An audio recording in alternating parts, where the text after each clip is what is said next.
Trápia vás negatívne myšlienky, máte pocit, že vás ovládajú a neviete, čo s nimi napriek tomu, že sa snažíte. Potrebujeme si uvedomiť jednu dôležitú vec. Negatívna myšlienka na nás nezačala pôsobiť z noci do rána.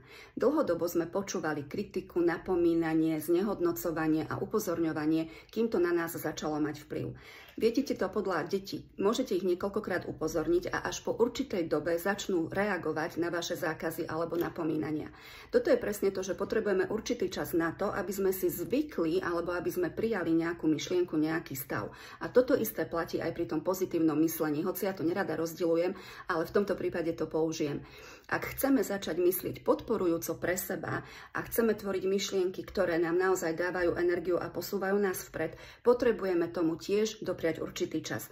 Nehovorím, že 30 rokov mám teraz rozmýšľať pozitívne, aby sa mi to začalo prejavovať v hmote, ale nemôžem od svojho podvedomia, od seba chcieť, že sa to zmení z noci do rána. Ani tá negativita neprišla z noci do rána, takže ani tá pozitivita nemôže prísť z noci do rána a potrebuje to svoj čas.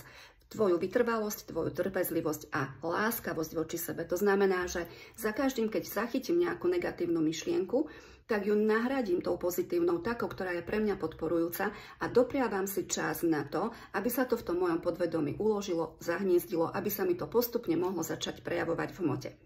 Napíšte mi do komentára, čo si o tomto myslíte a pre viac takýchto tipov zostaňte na mojom profile.